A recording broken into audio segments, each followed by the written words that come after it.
नमस्कार मित्रांनो, कसे आहे सगळेजण? आता आजच्या व्हिडिओमध्ये आपण पाहणार आहे की आपण कशा प्रकारे फ्लटर तुमच्या विंडोज किंवा डेस्कटॉपमध्ये डाउनलोड करू शकतो. मी ते तुम्हाला एकदम सोप्या पद्धतीने समजून सांगणार आहे, स्टेप बाय स्टेप. चला आता मग व्हिडिओला स्टार्ट करूया.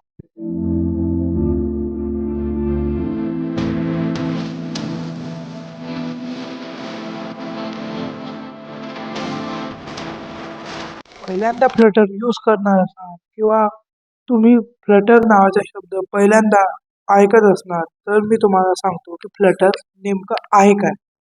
फ्लटर हे गुगलचा एक डेटाबेस आहे.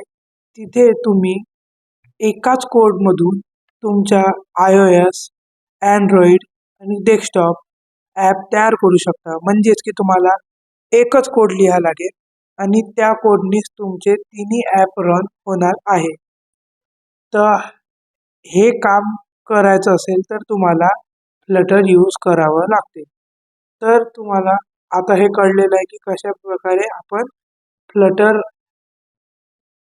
यूज करू शकतो आणि फ्लटर काय आहे.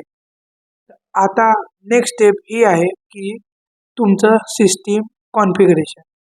जर तुम्हाला तुमच्या PC किंवा लॅपटॉपमध्ये फ्लटर डाउनलोड करायचं असेल तर तुम्हाला कमीत कमी विंडोज 10 किंवा विंडोज 10च्या नंतरचे व्हर्जन कुठले पण चालतील.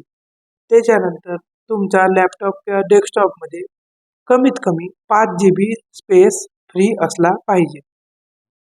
आणि सगळ्यात महत्त्वाचं शेवटची स्टेप, तुमच्याकडे एक चांगलं इंटरनेट कनेक्शन पाहिजे. कारण की आपल्याला काही फाईल्स डाउनलोड करायचे आहेत आणि त्याच्यासाठी तुम्हाला चांगलं नेट गरजेचं आहे. एवढं तुमच्याकडे असेल तर तुम्ही फ्लटर डाउनलोड करू शकता. नसेल तर तुम्ही तुमचं सिस्टीम अपडेट करून घ्या किंवा अपग्रेड करून घ्या. चला आता मी डाउनलोडिंग प्रोसेस चालू करतो.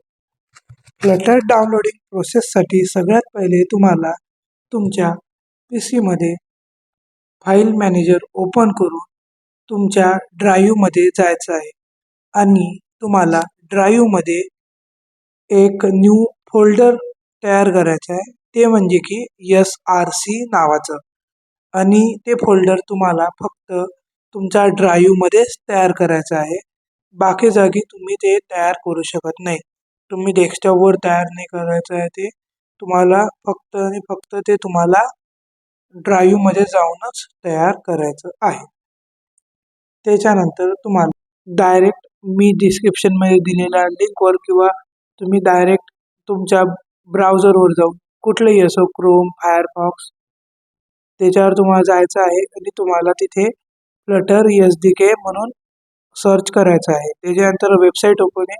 तिथे तुम्हाला विंडोज सिलेक्ट करायचं आहे आणि विंडोज सिलेक्ट झाल्यानंतर तिथे डाउनलोडच्या बटनावर क्लिक करायचं आहे. ही फाईल थोडी मोठी असल्यामुळे याला डाउनलोड व्हायला वेळ लागेल. ती डाउनलोड झाल्यानंतर तुम्हाला तुमच्या डाउनलोड्समध्ये जाऊन त्याच्यावर राईट क्लिक करायचं आहे आणि त्याला एक्स्ट्रॅक्ट कुठे करायचं आहे, त्याला एक्स्ट्रॅक्ट SRCमध्ये करायचं आहे. त्याच्यावर तुम्ही जसं राईट क्लिक करणार एक्स्ट्रॅक्ट वर क्लिक करायचं आणि तिथे तुम्हाला एक्स्ट्रॅक्ट फाईल लोकेशन असं दिसेल. तिथे तुम्हाला पाथ सिलेक्ट करायचा आहे फाईलचा. ते तुम्हाला SRCमध्ये ते सिलेक्ट करायचं आहे. तिथे SRC तुम्ही जर सिलेक्ट करणार त्यानंतर एक्स्ट्रॅक्ट हिअर वर क्लिक करायचं आहे आणि मग तुम्हाला तिथे ती फाईल एक्स्ट्रॅक्ट झालेली दिसेल. एवढं झाल्यानंतर मी तुम्हाला पुढची स्टेप सांगतो. आता येते सर्वात महत्त्वाची प्रोसेस, ती म्हणजे की पाथ ॲड करणं. फ्लटरचा पाथ ॲड जर तुम्ही व्यवस्थित पद्धतीने जर केला तर तुम्हाला काहीही प्रॉब्लेम जाणार नाही. ही एकदम इम्पॉर्टंट प्रोसेस आहे. त्यामुळे मी जसं स्क्रीनवर दाखवतो तसंच तुम्ही करायचं आहे. सगळ्यात पहिले तुम्हाला तुमच्या सर्च बारमध्ये जायचं आहे, जे विंडोजचं सर्च बार असते, किंवा डायरेक्ट तुम्ही सेटिंगमध्ये जाऊन एन्व्हायरमेंट व्हेरिएबलवर जायचं आहे.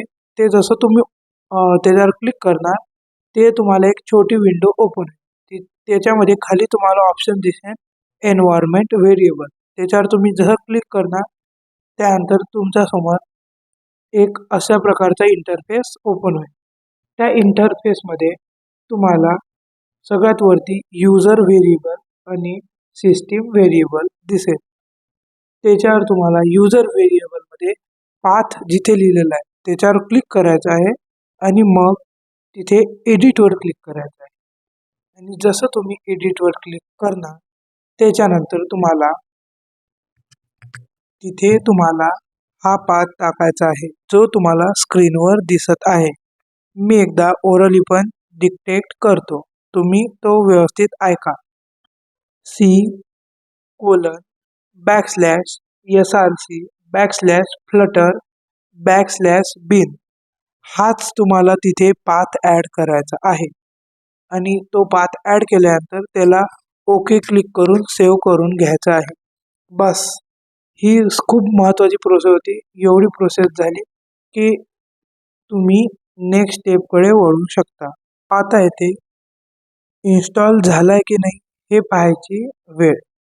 तर तुम्हाला त्याच्यासाठी तुमच्या कीबोर्डवर विंडोज R असं प्रेस करायचं आहे आणि त्याच्यानंतर तुम्हाला CMD ते टाईप करून एंटर करायचं आहे.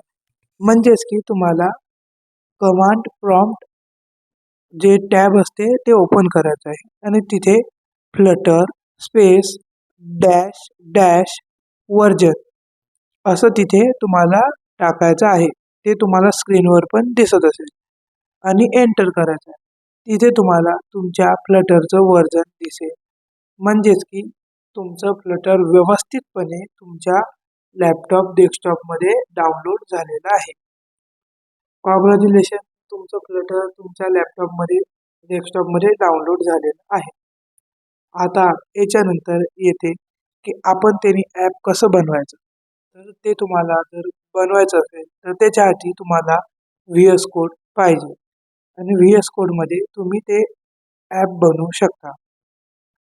जर तुम्हाला VS कोड डाउनलोड करायची पण प्रोसेस माहीत नाही किंवा तुम्हाला पाहिजे असेल तर मी नेक्स्ट व्हिडिओमध्ये फ्लटर कसं काय VS कोडमध्ये यूज करायचं आणि कशा प्रकारे VS कोड डाउनलोड करायचा हे मी सांगणार आहे.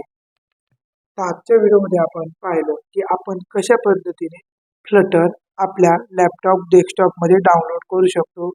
फ्लटर काय आहे, फ्लटरने आपण काय काय गोष्टी करू शकतो आणि त्याच्यासाठी काय काय रिक्वायरमेंट लागतात ह्या सगळ्या गोष्टी आपण शिकलो आजच्या व्हिडिओमध्ये. एवढं. जर तुम्हाला व्हिडिओ आवडला असेल तर लाईक करा, सबस्क्राईब करा आणि बेल आयकॉन जरूर दाबा. म्हणजे की तुम्हाला अशाच प्रकारचे coding related, cyber security related जितके पण व्हिडिओ असतील ते तुम्हाला नोटिफिकेशनद्वारे मिळतील. चला, धन्यवाद.